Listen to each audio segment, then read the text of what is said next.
Hello, hello, hello. We are back with another amazing episode of the Jane Wareham podcast. And I have a guest with me today, Paige Frisone, who is a subconscious health practitioner, published writer, an award-winning impact speaker. Hello. And we are going to be having an amazing episode. We are going to talk about, can you really achieve happiness and fulfillment consciously? You may not know what that means.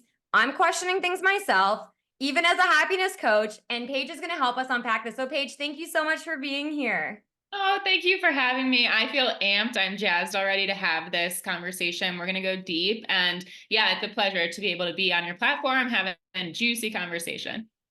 Amazing. Okay, so first, Paige, you're new to my audience. You're new to the listeners. So why don't you share a little bit about yourself? And I'd love to know how you got into the type of coaching that you're doing right now, and tell everyone a little bit about your journey. Yeah, you bet. So I predominantly, my first love in life has been writing. I'm a poet at heart, and that was a lifeline of mine growing up, just journaling my thoughts and trying to use it as a survival guide for myself. And I pursued writing in all the schools that I embraced throughout my journey. And it really became the catalyst of inquiry, self-actualization. Like, why do I feel like writing is something that can temporarily give me relief, but also keeps me stuck in the details of last week, last year, 5 years ago? And how do I uncouple my addiction or my dependency of my mind? So I think that that was the first question of getting to where I am now. But I had such a personal journey through my life of trauma and repressed trauma and the impact of, depression, anxiety, eating disorder, self-harm. Like, I went through a whole bunch of trials and tribulations because of that struggle. And I found myself in and out of many treatment centers and many different intensive levels of care, trying to figure out the answer to this question. Why? Why is this happening? Why can't I get a grip? Why can't I just eat? Why can't I just be happy? And all of these other therapists and nutritionists and experts are asking the same question, and we weren't really able to piece it together. So if you can't get to a place where you can figure out your own answers, the only solution in my mind was to blame myself and to shame myself, because if I can't figure it out, and I like to think I'm a pretty wise and smart person, then what's wrong with me? And so one thing kind of catapulted into another, and I'm stuck in all of these very cognitive based ways of stress and struggle all the time. And I kind of got to a place, multiple rock bottoms, different times of my life, where I realized the westernized system of medical treatment, mental health care, is broken because nobody's addressing the why of, why are you still here? Why are you not able to create sustainable wellness? Why are you walking back in this door every few months? And what's the root here? And so it kind of pivoted me into a different trajectory in school where, yes, I'm still a writer and I studied the writing, but I took on a contemplative psychology focus where I got to explore alternative and holistic methods of healing and treatment that helped me discover the blind spot in the mental health care world, which is the subconscious, the 95% of the invisible brain that we don't even really know we are operating through and with all the time. And here I am some years later with a business about it because I'm that passionate about it. And it really is the thing that helped my recovery become sustainable and helped me learn our own innate power and potential for self-healing. And everybody needs to know this. Wow, this is going to be possibly transformative for some of our listeners, because they could be exactly where you were, constantly going back to the doctor, being put on medication, not feeling, everyone wants just that magic pill to feel better, to feel happier, to just numb what's going on. And maybe it's true, the question of why. So I think this is going to help to give a beautiful perspective. And I think your stories that you're sharing with us here are going to really relate with some listeners and be very helpful. So let's start talking about what does it mean to you when we ask the question, can you achieve happiness and or fulfillment consciously? What does that mean? Yeah, so this is a huge question. And I think it's important. Every single day you wake up, I imagine happiness can take on a different flavor, a different meaning, a different application. And maybe you've heard before that happiness is an emotion like anything else. It's not necessarily a destination, it is something that you can access at any given moment. But the deeper question is how to make that sustainable. And is that even Mhm. possible? And so, what's important to understand is that on like a anatomical level, the brain only exists 5% consciously, which means we are in control of what we're saying out loud and thinking. But the things that we're not choosing that are happening anyway are subconsciously rooted. So our heartbeat, our blinking, our breath, our yawning, those are involuntary experiences. We don't tell our hearts to beat. That's subconscious. And that's not a bad thing. We need that to happen. But what about feeling insecure? What about having a mental disorder of some kind? What about having physical dis-ease? Those are huge things that people experience all the time. Symptoms, relational issues, financial stress. Those things aren't things we choose. Nobody chooses to consciously suffer, but it happens anyway. And so if you're fighting those involuntary experiences with the conscious voluntary part of your brain, we're only going to get so far.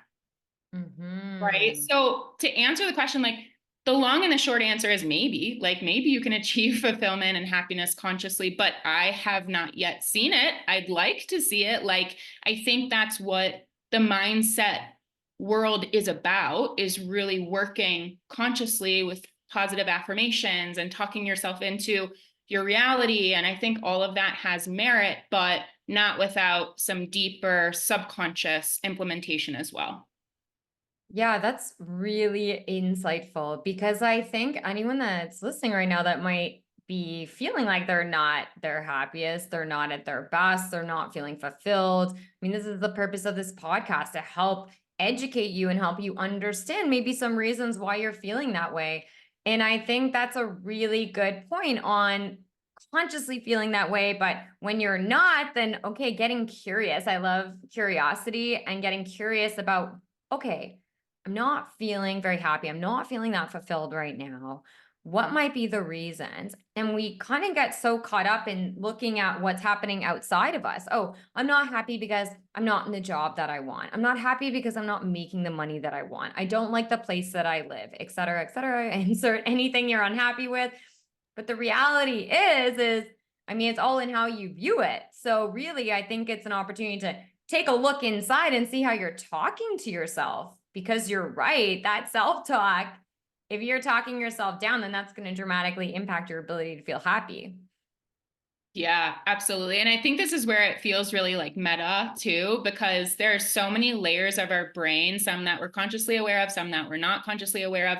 So, how do we get all of these parts in harmony? Because I don't know, like there's statistics out there that show that we have, upwards of 10,000 thoughts a day. And most of those thoughts are not original thoughts. They're not coming from our present day experience. They're coming from past versions of us. So when you get curious, like you're saying, and you start asking yourself, where is this thought even coming from? Or is this really my thought at all? Then you can start separating your true self, your true essence, your power, your authority from those reactive, involuntary parts of you that are likely conditioned, whether it's from childhood or parents, or it's from past lives, or it's from generations, or all the above.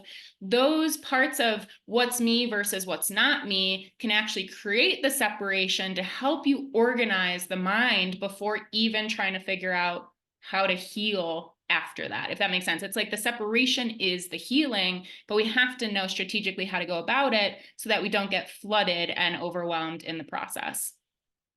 So that leads in well to my next thought as you're saying that is, how does one in your mind and your universe and how you help your clients, how do you help them get this order of the mind? Because that's actually one of the first steps that I do as well when I work with my clients.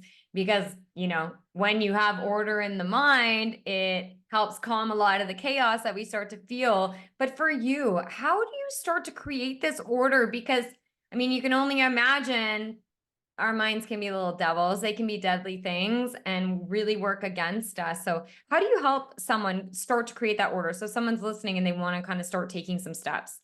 Yeah. So working with me is really cool because I don't treat two people the same. I think every single person is different. You can have the same diagnosis, the same stress points, and those things will still show up differently for you for different reasons. And it's our job to kind of be detectives and excavate what those exact reasons are. And we can find them, but we're not going to find them consciously. We're not going to talk about all the details and all the trauma and all the things that you think are the reason for why you're struggling, because that, again, is only tip of the iceberg. That's only 5% of what you have access to. We have to drop deeper into a roadmap of the subconscious. And we do that using the subconscious's language, which is kind of different than our conscious language. And we do like a comprehensive journey that's integrative, using over 14 methods from Eastern and Western medicine combined to access the exact memory, the exact signal that's living under the surface that's triggering your present day stress. So you could come in with physical distress, you could come in with emotional distress. Most of the time, everybody has both on some level. We're going to take inventory of observing what those stressors are and how you rate them. And then we're going to program an intention into the mind using the heart, because the heart is thousands of times more electrically powerful than the brain, but we live in such a society that's so top down that we forget how to do this. So we're going to reroute a little bit using the heart. And once we can program it in the mind, in the body, and in the energy body, we can epigenetically upgrade the cells of our system and go kind of rescue that past stuck part wherever it is and bring it to present day operation so that you can really live from that higher potential.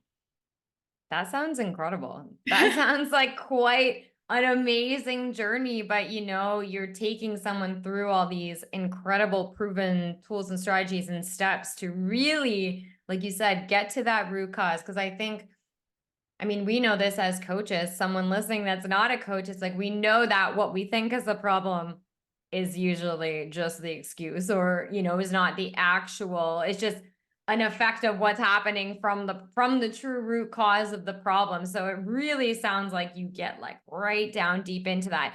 And I'd love to know, tapping into the heart, like you said, what is the reason for that? I'm throwing a thought out. Is that because the heart's so related to feeling? Like, what is it about honing in on that, electronic vibes from the heart? Yeah, it's so cool, right? In the metaphysical world, this is what people call woo-woo, and I'm all about bringing the science into the spiritual realm because I don't want anyone to get lost in the sauce here. There's reason why we do what we do. And when you think about somebody's vibe, right? When you think about their aura or somebody just has powerful presence or cool, good energy, that is tangible. But we don't think it's tangible because we can't see it, but we can feel it. And so the way that other people might be able to relate to this on a grander scale is like faith, for example, or spirituality or religion or whatever, where you don't necessarily see it, but you know that it's there. Energy is the same thing. And so our hearts are chambers, or the fourth chakra in the chakra system. This is all about being an organ of giving and receiving. We have two different chambers, one specifically for giving blood, one specifically for receiving blood. And it's this beautiful connection between yin and yang, light and dark, masculine and feminine. And we all radiate energy. We all radiate electromagnetic fields of atoms and particles. And you can study quantum physics if you desire to understand this more. You don't have to. A great resource for this is the Heart Math Institute. And they talk about heart brain coherence, or coherence between your heart and your mind. And different thought patterns actually signal the heart's physiology, the heart's chemistry. So if you're in a low vibe and you're thinking depressive thoughts, I hate myself, I'm not worthy, I can't do it, what's wrong with me, I'm broken, and you're stuck on these involuntary loops that are very detrimental and invasive, they're going to shift the way your heart beats. And so the heart can actually manifest into different cardiovascular disease, different AFib type of conversations. You'll see it in the physical body in different ways. In the same sense, when the heart is beating positive, wavelengths of coherence, because it's in a higher frequency, the mind naturally starts thinking positive thoughts. So in a way, it can be kind of like this catch-22, is it the chicken or the egg? And at the same time, there is a way to rewire when the mind is not being of service to us and it is kind of in that low space. We got to drop deeper into the truth of the heart, which is unwavering, so that we can start vibrating higher. Wow, that's so cool. Oh my gosh, I've never heard that way of looking at it, the way of looking at, how we get ourselves at a higher vibration and how that truly manifests through the body. I mean, I can totally start to see a lot of pieces falling together in and around the heart, around embodiment, and how that really gets you to the higher energy. And I know I'm very in touch with my feelings, in that I'm very an energetic person. I'm very into how I feel energetically every single day. And I know even the moments when I feel more anxious, like how the difference is in my body, because I'm generally a low, I don't typically have a lot of anxiety. I have it at certain moments, where my subconscious takes over. I start to play out all these things in my mind that I'm imagining for myself that aren't great. And I can feel how that resonates through my body. And I think because I am such a low anxious person, that when I feel it, it feels very strong, and I'm very uncomfortable in that feeling because I don't like it, versus someone that might deal with anxiety on a daily basis all the time, or just becomes their new norm, how they feel through the body. And so that's really, really interesting. I love that. So let's talk a little bit about, you know so much on this stuff about your love for the subconscious, and like, how did this all come to be for you? I love all these things you're sharing, like with science and chakras and all these things. Like, it's amazing. What got you into that? Gosh, I'm kind of like a Jill of all trades, and I love the fluidity of exploring infinite possibilities. And that's what this world is about. That's why we're here, is to expand and grow and heal and evolve. And those things are co-occurring, meaning when you commit to your own growth, you're naturally going to expand and grow and evolve. And same thing, you commit to your own evolution, everything else is going to grow and change. I used to be very fearful and very change avoidant. Like, I hated change. And funny enough, I worked really hard to control the uncontrollable because of my Mhm. own fear. Because if I was out of control with fear, I worked really hard to overcompensate by being in control. And I was never in control. It was always my perception of the rules and regulations I had to create for myself to keep neat and tidy order in the disorder. And there's so much wisdom in that, and I just got to a place of studying pretty much everything under the sun. I mean, I love cognitive behavioral therapy. I love acceptance and commitment therapy. I love mindfulness. I love yoga. I love, all different forms of homeopathics and naturopathy. And I studied so much, but I really landed in a place of honing in on the transpersonal psychology world. And that talks all about extraordinary or extra human experiences, where in those places where we might struggle the most and we think we're the most crazy, those are actually the most normal experiences for your infinite growth potential. And funny enough, I went from my first college in Indiana, where I did not see the sun for 9 months straight, to my lowest point of depression and sickness.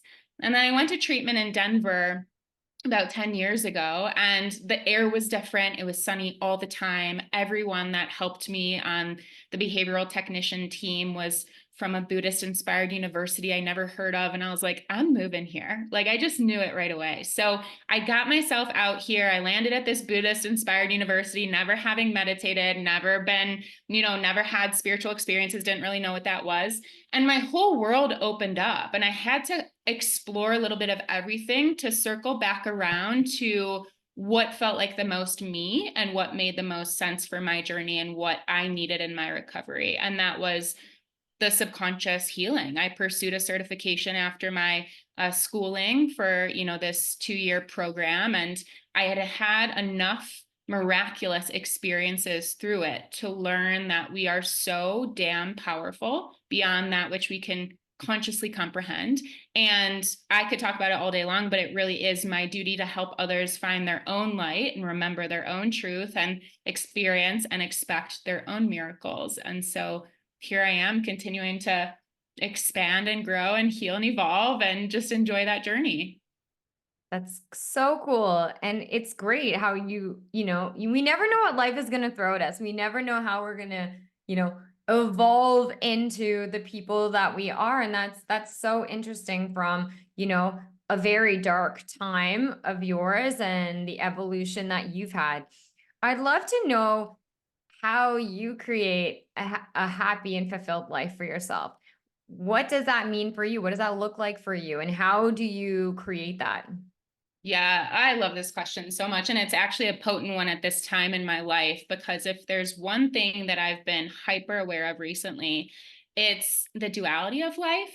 I feel that people can really work to bypass all of the shadow so that they can get to the happiness. And it doesn't work that way. Like, we have to go through our shit in order to know our bigness. And the laws of contrast state that, for every depth of the darkness, there's equal and opposite light. And some spiritual masters of the world would say that the light actually weighs more. The gravity, the magnitude, the wavelengths and frequency of the light will always win. It will always feel bigger, more medicinal, more nourishing than the shadow. But because we're programmed for the shadow, we're programmed 95% of us to experience the depths of darkness without knowing really what to do with it. It will trick us into thinking that we're destined to struggle or fail. And that's just not the truth. And so for me, duality has been like a catalyst to happiness, because I love now that I can hold multiple things at once. I love that I can hold the shadow with the light. I love that I can hold the yin and the yang, the masculine and the feminine, because for the first time ever, it feels like balance. And balance to me is a happy place, and it's contentment. And living in the shadow and only the shadow for so many years of my life and feeling like I was so dang lost, like, I'm good with balance. That's like, okay, I'm here for all of it. I'm here to experience the most amount of everything. And even though the pits are the pits and nobody likes being in that place, if it means I can experience the equal and opposite, count me in all day long. So that's the first part, is that's really how like I define it. And then how I cultivate that is through significant amounts of intentionality and ritual and, prayer. And I love the sun and like ambient music and sensational experiences and, just the simple things like being with my partner and my dog and nature and reminding myself of my bigness with the environments that I surround myself in. And yeah, I think we're here for that pleasure, and that can look so different every day, but every day I'm committed to figuring it out. And I think that's the joy of it. That's beautiful. And I really like that you touched on that duality, because I think you're right. Typically, we're just obviously seeking the highs. We just want that joyful feeling. We want that really happy and fulfilled feeling, whatever that is. It always is changing and evolving. And we don't really take the time to understand or see that, well, of course, there's with every, hill, there's a little bit of a dip, but it's also too, the dips don't have to be as bad as we make them out to be. Or if they are, like you said, just knowing that, okay, well, there's light at the end of this, on the other side of this. So if I'm feeling this way now and think about the opposite, what I could feel the opposite of this, well, that's worth persevering through and at least holding on to faith that it can get better. Because I do see a lot with, individuals that don't have the same perspectives that we do, where, you're just constantly stuck. You're stuck in that dip. You're stuck in that negativity. You're stuck in the why me? Why is this happening to me? Versus why is this happening for me so that I can learn, grow from this, So I think that's amazing. And not surprising we're drawn together, because all the things that you love to do are the same that I also incorporate in my life for happiness. And in the last couple of weeks in Toronto, it's been cloudy and we got 1 day of sun. And usually it's like at this time of year, it's quite cold and really bright sunny days. And it's global warming. It's getting a lot warmer. We're getting a lot of rain instead of, those bright days. It's now rainy days. And it has been so challenging. I pulled out my happy light because I need to get some of these lights in my eyes every morning because I'm feeling it. I'm feeling that I want to get outside and be in nature. I want that vitamin D. I want to look at the sun, feel the vastness of it, feel the abundance of it. And I think a good takeaway for everyone listening is to remember that, you can find joy and happiness, and you should find joy and happiness in the small things, not waiting for something big to happen for you. What good, finding good in your everyday life is such a beautiful thing, being grateful for one thing.